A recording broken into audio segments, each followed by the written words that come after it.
Nestled against a majestic Rocky Mountain backdrop in Salt Lake City is the University of Utah, a proud, distinguished seat of learning. And at Utah, they've learned, among other things, the tested formula for a national championship basketball team. The Utes won that title last year, and here in this field house, they are plotting to repeat. Headed for a practice session are some of the boys who make up the title squad, a squad consisting mostly of 17-year-old freshmen, sprinkled with a few discharged servicemen. First, the boys circled the basket for one-handed pop shots, the Western style, which helped them beat St. John's of New York for the championship last winter.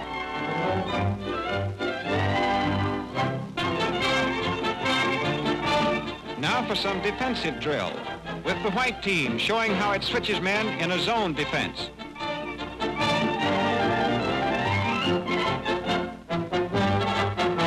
The same type of play in slow motion. Watch the man guarding the pivot switch to the one cutting in for the shot.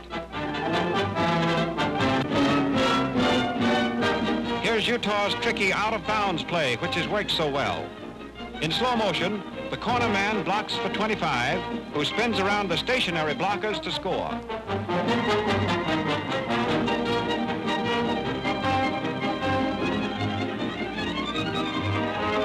And now Madison Square Garden, New York, with Utah's name in lights for another game with St. John's. This is big league basketball.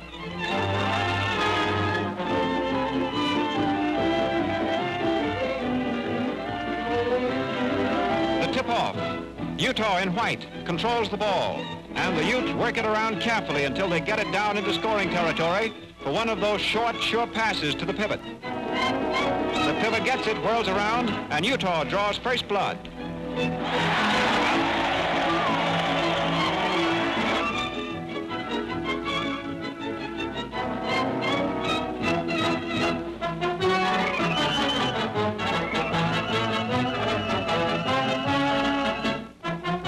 An interception by St. John's, but he's a little too anxious.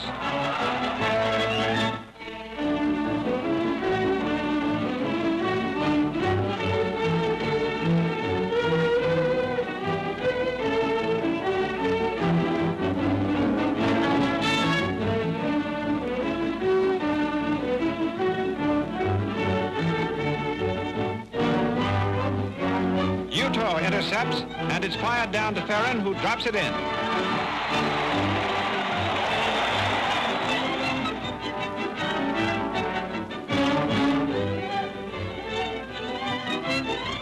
A long one falls short, but the follow-up falls in for St. John's. They square away to start the second half, and in a scramble under the basket, Utah tips one in.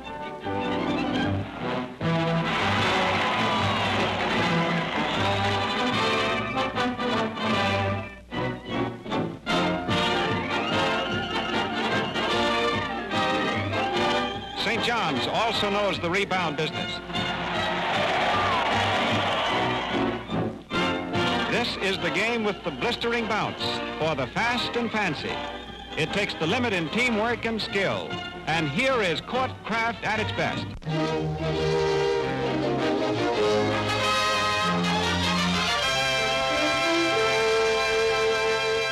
The LCI, Landing Craft Infantry, has spearheaded amphibious attacks all over the world. A powerful transport weapon of the United Nations, it has proved itself indispensable. But its fine performance is no surprise to the United States Navy. A model had demonstrated the boat's capabilities long before the first LCI touched an enemy shore. Here at the David Taylor Model Test Basin, the Navy tests and develops new craft of all types.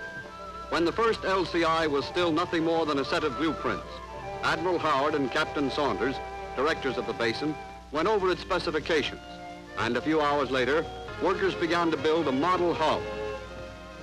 They glued carefully cut pine boards, doweled them into place according to plan, and dovetailed the joints.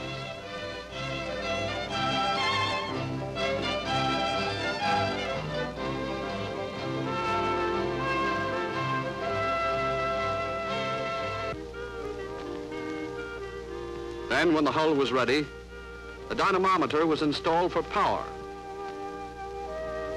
The craft was trimmed with weights to give it the right balance. It was ready for testing. Night and day shifts had finished the complicated and precise scale model in 3 days. Workers moved it into the deep basin, where in the vast testing tank, the embryo LCI could prove itself. This 42-ton carriage, driven by electricity and oil at speeds up to 18 knots, can be controlled to 2/100ths of a mile an hour. Rails set to the curvature of the earth guard against gain or loss of speed from gravity. Here and in other tanks in the same building, models can be tested for lines, power, design, outboard devices, underwater rigging. Even projectiles can be studied. Such tests in miniature save hundreds of tons of metal, thousands of man-hours and labor, and valuable time that the Navy cannot afford to lose.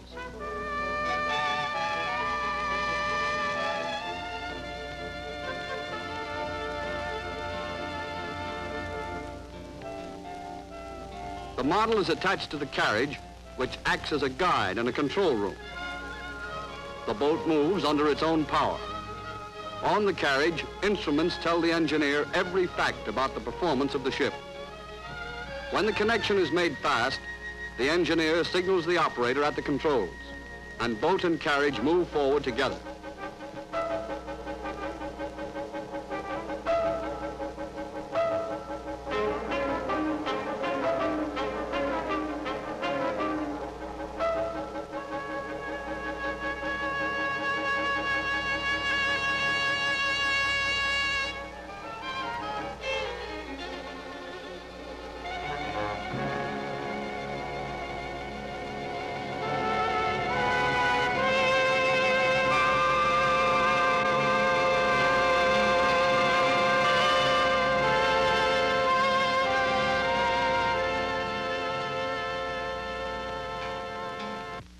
When the basin had finished its tests on the LCI, there was no guesswork left.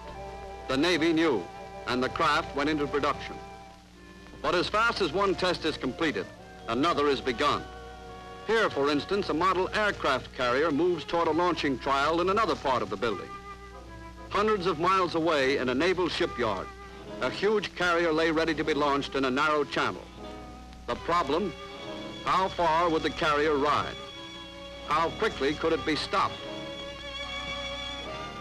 This model told them the answers. Admiral Howard sent his recommendations to go ahead with the launching. The big carrier slid down the ways and rode just 10 feet short of the mark indicated by the test. Behind the ships at sea, backing up the interminable work at the drawing boards and the sweat of the shipyards, the Taylor Basin is constantly at work, giving the Navy ships that any commander is proud to take into battle.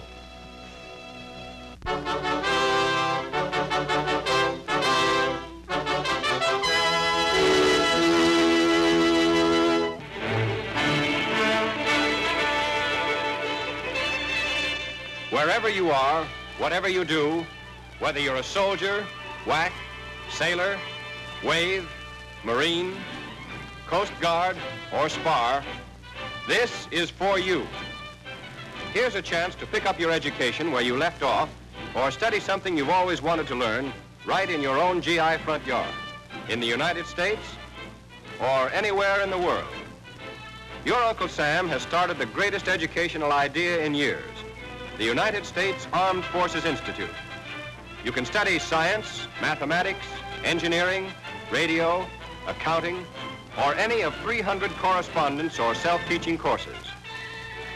Somewhere overseas, there's a PFC studying math. He looks to the Institute for help in getting a better rating. On a carrier in the South Pacific, there's a seaman who didn't finish a course in radio engineering. He's learning it on the way to Tokyo. There's a WAC in Algiers taking a course in accounting. She's got her eye on a better job after the war. How fast you learn is up to you. You're your own boss. The enrollment fee is $2, and that's all it costs you for as many courses as you want to study. Courses you complete may be submitted for credit in high school or colleges.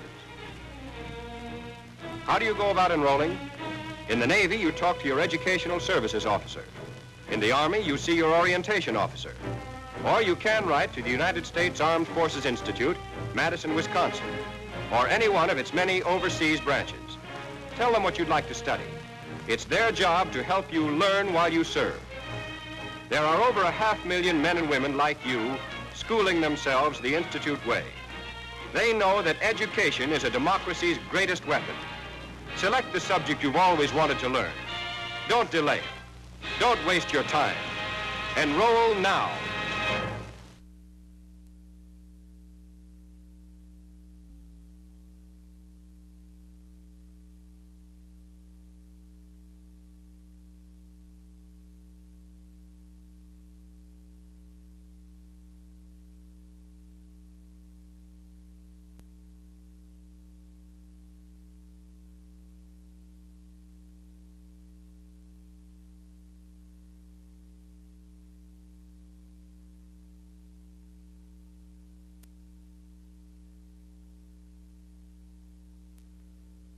Jet-assisted takeoff, a Navy jet unit which permits carrier aircraft to take off in less space or with heavier payloads.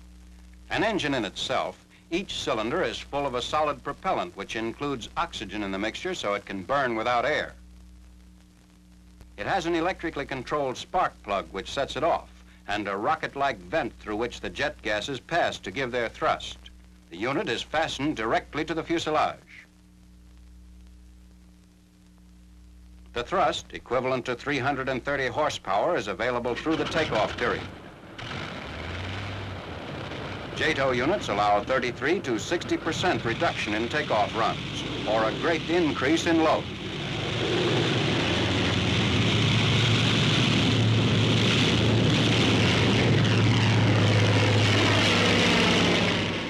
Once airborne, the JATO unit is jettisoned.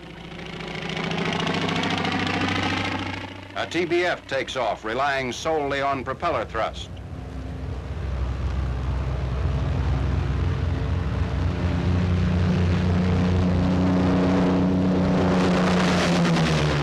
Now, a jet-assisted takeoff.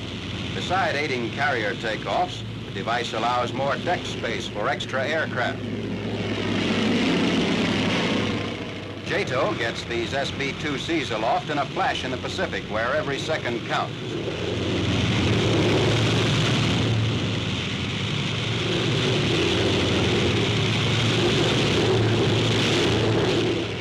And here we have the experimental great-great-grandfather of jet propulsion, or something.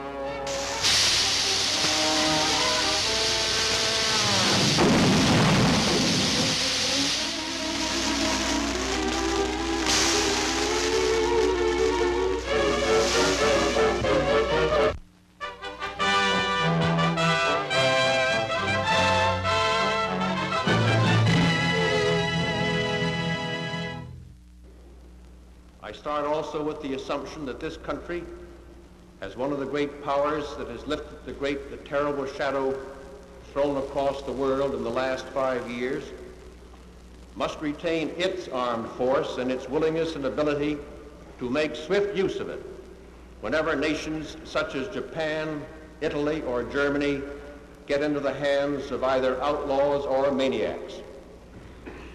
I assume that the United States Navy will be one of the great elements of that power, and I speak to you as a group of men who will be officers in the naval service. However, I'm constrained to remind you and your older associates of the Navy that while the trained Annapolis graduates are essential to our ability to conduct naval warfare, the support of the nation is essential to the support of the Navy, and that the Navy that is successfully fighting this war is a civilian Navy. 3,900,000 Americans constitute its. Of that number, 400,000 are officers, and only 11,000 plus of those were graduated from this academy. I remind you that the Navy has grown 30-fold in its enlisted personnel. 3.5 million today against 100,000 in 1940.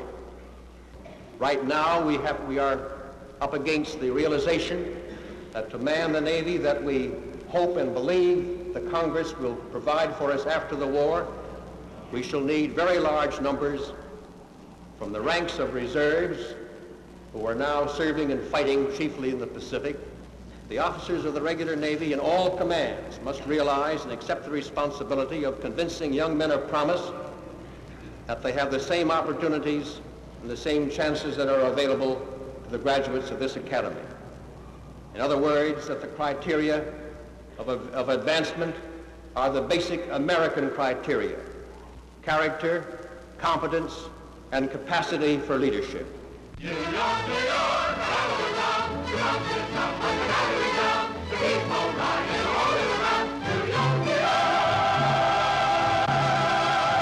It's the Revolution, New York, Revolution, the town is up like a battery down, the people riding all around, New York.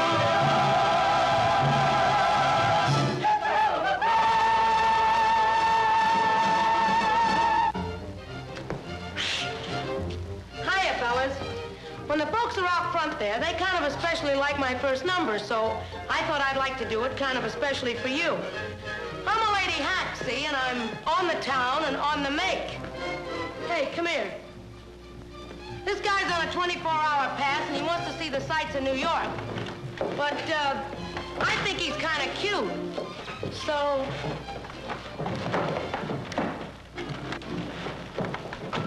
Well... let's go up to my place. Oh, I'd like to, lady, but... Oh, come on. I'm young, free, and highly attainable. Look, miss, for years, my dad's been telling me about all the wonderful sights there are to see in New York, and, well, now I'm here. All right. I'll take you any place you want to go. Then, up to my place. Ah, the same to you. My father told me, Chip, my boy, there'll come a time when you leave home. If you should ever hit New York, be sure to see the Hippodrome. The Hippodrome! The Hippodrome. Did I hear right? Did you say the Hippodrome? Yes, you heard right. Yes, I said the hip. Say, what did you stop for? It ain't there anymore. The lights have all gone dark. It's now an auto park. Come up to my place. No, Chambers Street. They told me I could see New York in all its spreading strength and power from the city's highest spot on top, the famous Woolworth Tower. The Woolworth Tower! The Woolworth Tower. Beat me, Daddy. Did you say the Woolworth Tower? I won't beat you, but I said the Did you stop for, hey, what? That ain't the highest spot. You're just a little late. We've got the Empire State. Let's go to my place. Let's go to Cleopatra's Needle. Let's go to my place. Let's see Wanamaker's store. Let's go to my place. Go to Lindy's, go to Luchow's. Go to my place. Let's see Radio City and Herald Square. Let's go to my place. Go to Rubens. Go to my place. Go to Macy's. Go to my place. The Roxy. Go to my place. Royster's, My place. Gimbel's, My place. Flatiron, My place. Building. My place. Hippodrome. My place. Wait a minute.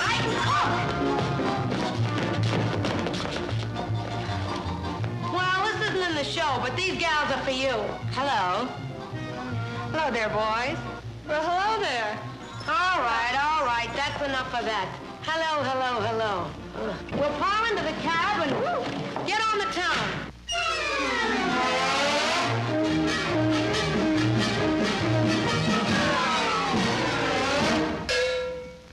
Pardon me, boy, is that the Chattanooga choo-choo?